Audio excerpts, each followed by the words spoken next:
नमस्कार।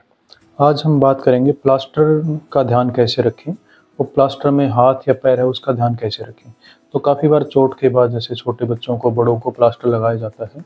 अब माता-पिता को या जो भी पेशेंट है उनको अंदाज़ा नहीं होता है कि पेशेंट प्लास्टर का ध्यान कैसे रखें, प्लास्टर के अंदर जो मेरा हाथ या पैर है उसका ध्यान कैसे रखें।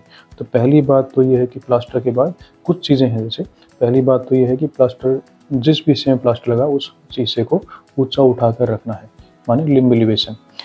या तो अगर पैर का प्लास्टर है तो 1 या 2 पिलो लगाएँ, जैसे अगर हाथ का है तो या तो स्लिंग लगाएँ या फिर आर्म पाउच स्लिंग लगाएँ। दूसरा काम है प्लास्टर को तोड़े नहीं, जैसे ना शुरुआत में कच्चा प्लास्टर है वो कच्चा होता है और वो आसानी से टूट सकता है, तो उसको कोई भी जैसे उसमें जोड़ न लगाएँ। जैसे अगर पैर का प्लास्टर है तो उसके ऊपर वज़न डालकर न चलें। कोई भी प्लास्टर इतना मज़बूत नहीं होता कि आपका पूरा वज़न सहन कर पाए, 50 किलो, 60 किलो जो भी छोटे बच्चे का वज़न है, तो इसलिए प्लास्टर पर कभी न चलें अनलेस अंटिल आपके डॉक्टर ने एडवाइस किया हो। और अगर हाथ में भी है तो हाथ को ज़ोर से मोड़ने की कोशिश न करें, उस पोज़ीशन में प्लास्टर को सेट होने दें। तीसरा है जैसे अपने फिंगर मूवमेंट्स, उँगलियाँ या जो पैर में अगर प्लास्टर है तो उसके टोज़, तो there shall be continuous active and passive toe movement. इससे बहुत ज़्यादा फ़ायदा मिलता है।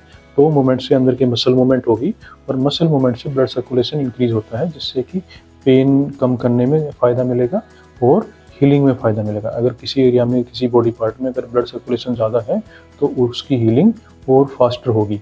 तो active and passive finger movements और टो मूवमेंट्स ये एक बहुत ही ज़रूरी चीज़ है। चौथा, प्लास्टर पर कभी भी जैसे पानी न जाने दें। अंदर जैसे प्लास्टर में कॉटन होती है, तो कॉटन अगर पानी ले लेती है तो उससे स्किन खराब होने के चांस होते हैं। स्किन में और काफ़ी सारे इश्यू आ सकते हैं, जैसे खुजली है, अल्सरेशन है, वो चीज़ें। कभी भी प्लास्टर में छोटे बच्चे या बड़े का भी खुजली होती है, छोटी-मोटी चीज़ के लिए खुजली के लिए जैसे पेन वगैरह से खुजली करने की कोशिश करते हैं, ये भी एक सही बात नहीं है। पेन से या किसी भी शार्प ऑब्जेक्ट से there can be micro abrasions on the skin and that micro abrasion may become very bad and may get infected.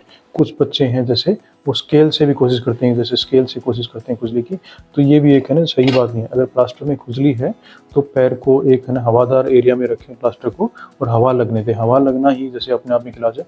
और उंगलियां चलाएं, पैर चलाएं, अंदर मसल्स को स्क्वीज करने की कोशिश करें, तो उससे काफ़ी बार खुजली में फ़ायदा मिलता है। अगर फिर भी अगर आपको खुजली बहुत सारी हो रही है तो डॉक्टर से संपर्क करें, कहीं ऐसा तो नहीं प्लास्टर टाइट है। एक आखिरी खास बात, अगर प्लास्टर में किसी भी टाइम पर अगर आपके पैर में जैसे नमनेस आए या हाथ में नमनेस आए, टिंगलिंग सेंसेशन आए, या उंगलियां हैं या उनकी सूजन बढ़ जाए, या फिर वो उंगलियां फीकी पड़ जाएं, जैसे यूजुअली हमारी स्किन का कलर क्या होता है, लाइट पिंक है जैसे, पर अगर उंगली सफ़ेद की तरफ जाती जा रही है तो इसका मतलब ये है कि कहीं ना कहीं अंदर से प्लास्टर टाइट है और उसमें ब्लड सर्कुलेशन की कमी है।